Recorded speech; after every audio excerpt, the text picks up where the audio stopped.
Terima kasih Tuhan, terima kasih. Engkau kekuatan dalam hidup kami Tuhan. Terima kasih. Terima kasih Tuhan. Kekuatan di hidupku,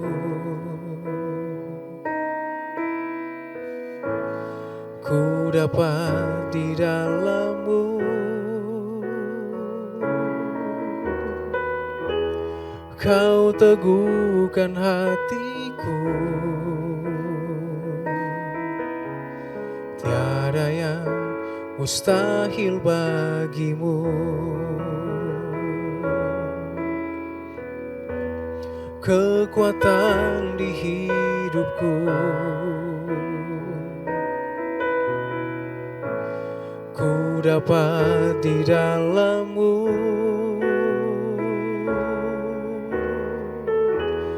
Kau teguhkan hatiku, tiada yang mustahil bagimu. Sebab aku percaya, bukan karena melihat, namun karena firman-Mu yang selalu digenapi di hidupku. Ku percaya, bukan karena melihat, namun karena firman-Mu tiada pernah berubah. Ku percaya, bukan karena melihat, namun karena firman-Mu yang selalu digenapi di hidupku. Ku percaya, bukan karena melihat, namun karena firman-Mu tiada pernah berubah. Namun karena firman-Mu tiada pernah berubah. Namun karena firman-Mu tiada pernah berubah.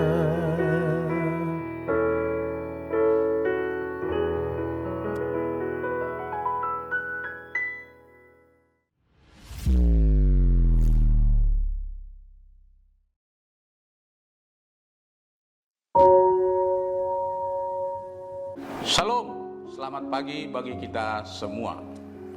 Renungan firman Tuhan pada pagi hari ini saya ambil dari Yohanes pasal 3 ayat 16. Temanya salah satu keistimewaan kekristenan. Bapak Ibu yang terkasih dalam Yesus, firman Tuhan yang akan kita renungkan ini merupakan ayat yang sangat penting dan terkenal, dan saya yakin Bapak Ibu juga telah menghafalnya di dalam kepala, yaitu Injil Yohanes 3 ayat 16. Karena begitu besar kasih Allah akan dunia ini, sehingga Ia telah mengaruniakan anaknya yang tunggal, supaya setiap orang yang percaya kepadanya tidak binasa, melainkan beroleh hidup yang kekal. Dari ayat firman ini kita akan merenungkan 3 poin. Yang pertama, kasih Allah itu besar. Kedua, objek dari kasih Allah. Yang ketiga, cara supaya kita menerima kasih Allah yang besar itu. Poin pertama, kasih Allah itu besar. Berbicara tentang kasih Allah bagi kita orang Kristen, sesuatu yang sudah biasa melalui khotbah-khotbah di gereja maupun di YouTube. Bahkan para hamba Tuhan sering mengkhotbahkan tentang kasih. Dalam 1 Yohanes 4 ayat 7 sampai 21, perikop firman Tuhan di sana dikatakan Allah adalah kasih. Dan masih banyak lagi firman Tuhan yang menyatakan bahwa Allah itu adalah kasih. Karena banyaknya pernyataan bahwa Allah itu kasih, sehingga banyak orang Kristen berpikir semua agama mengajarkan Allah adalah kasih. Banyak orang Kristen gagal paham tentang ini. Saya yakin kita yang mendengar, bahkan yang tidak akan ikut gagal paham tentang semua agama yang mengajarkan Allah adalah kasih.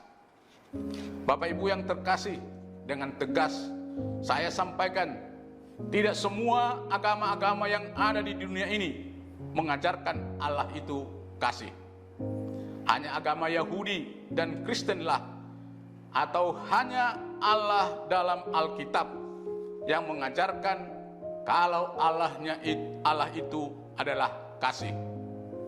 Agama-agama lain tidak pernah menyatakan dan mengajarkan Allah itu kasih. Saudara boleh cari tahu dan selidiki, apakah di dalam kitab suci agama orang lain Allah itu pernah menyatakan diri adalah kasih? Tidak, saudara. Seorang murid filsuf Yunani Romawi pernah bertanya kepada gurunya, "Guru, apakah kita harus mengasihi para dewa?" Sang filsuf menjawab, "Ngapain kamu mengasihi para dewa? Karena para dewa pun tidak mengasihi kita." Artinya, jika kita butuh sesuatu, maka kita pergi kepada dewanya dengan membawa persembahan.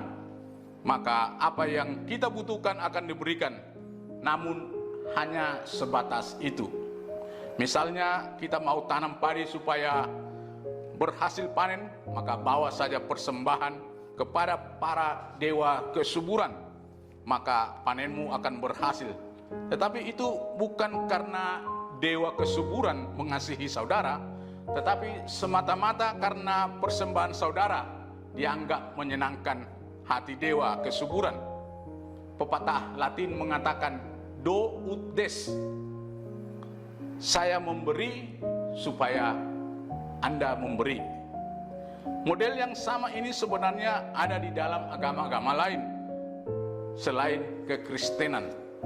Sekali lagi saya tegaskan, tidak ada satupun di luar daripada kitab suci Yahudi dan Kristen, yakni Perjanjian Lama dan Perjanjian Baru, yang menyatakan secara eksplisit bahwa Allah itu adalah kasih. Dan hal ini bukan berasal dari ajaran filsafat, tetapi sungguh-sungguh dari firman Allah. Hanya di dalam Alkitab Allah mendeklarasikan dirinya, sifatnya, karakternya, atributnya sebagai kasih. Tetapi dalam ayat ini, saudara-saudara, bukan diberitahukan Allah itu kasih, tetapi Allah itu memiliki kasih sedemikian besar. Pertanyaannya, mengapa kasih Allah digambarkan sebagai kasih yang sedemikian sangat besar? Ayat ini juga memberi jawaban, karena Allah sendiri ketika manusia jatuh dalam dosa datang mencari kita, dan bukan hanya mencari kita, tetapi membayar lunas penalti hukuman yang harus kita tanggung, dan bukan hanya membayar lunas seperti supaya kita bebas dari hutang dosa, tetapi menggantikan saya dan saudara yang terkasih. Ketika kita jatuh dan berbuat dosa bagi Tuhan, perbuatan dosa itu merupakan suatu pelecehan dan penghinaan yang sangat paling keji, karena kita berdosa ditujukan terhadap pencipta dan pemilik semesta alam ini. Saudara boleh bayangkan hukuman apa yang akan kita terima ketika kita melakukan dosa.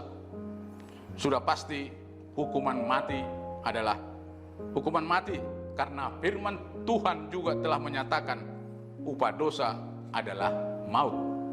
Tetapi Tuhan telah menyatakan diri adalah kasih, supaya kita tidak masuk ke dalam neraka dibakar hidup-hidup untuk kekekalan, tidak ada jangka waktunya, tidak ada akhirnya.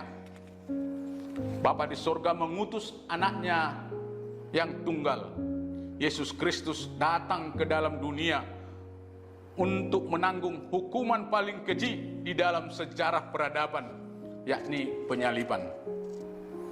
Anak tunggalnya yang tidak berdosa, yang tidak punya cacat, yang tidak pernah punya satupun kesalahan, suci, kudus, harus naik ke salib yang hina itu, yang semestinya saya dan saudara yang disalib menanggung olokan, diludahi, dicambuk dan ditampar, dipukul, dihina dan bahkan dipaku. Namun anak tunggalnya menggantikan saya dan saudara. Dan kita tidak perlu naik ke tiang salib.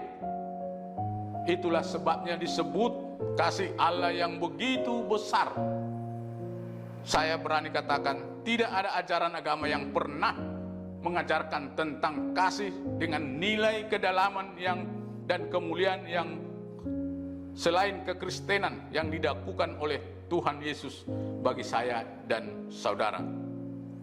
Poin kedua, kalau kita cermati ayat perenungan kita, kasih Allah yang begitu besar itu ditujukan kepada dunia. Kata dunia di sini bukan berarti planet yang tempat kita berpijak, tetapi dunia di sini berbicara tentang kebobrokan seluruh manusia yang telah jatuh ke dalam dosa. Saudara yang terkasih, kita harus pahami ajaran Alkitab tentang Allah kita. Allah yang diajarkan Alkitab adalah Allah yang esa dengan 3 pribadi, dikenal dengan istilah Tritunggal. Allah yang kudus, suci, tidak berdosa, tidak bisa hidup dengan dosa, dan tidak kompromi dengan dosa, dan tidak mampu berbuat dosa. Allah Tritunggal itu, Bapa, Putra dan Roh Kudus itu sama dan setara kealahannya. Tidak ada yang satu lebih tinggi dari yang lain. Allah kita juga adalah Allah yang sempurna, artinya Allah yang cukup pada dirinya sendiri dan tidak punya sedikit pun cacat, yang tidak punya sedikit pun kebutuhan. Seperti kita butuh manusia, butuh makan, butuh minum, butuh rekreasi. Bayangkan Tuhan yang tidak punya kebutuhan, tidak membutuhkan sesuatu apapun. Saya berdiri di sini khotbah bukan karena Tuhan tidak bisa ngomong, saudara, kemudian Tuhan butuhkan saya. Saya memberi persembahan karena Allah butuh uang saya. Tidak. Allah tidak butuh persembahan saya dan saudara. Kalau konsep berpikir saudara memberi persembahan karena Allah membutuhkan uang saya dan supaya Allah memberi lebih banyak, maka kita membuat Allah menjadi berhala, karena hanya berhala yang membutuhkan persembahan. Kalau Allah yang diajarkan Alkitab, Allah tidak mempunyai kebutuhan.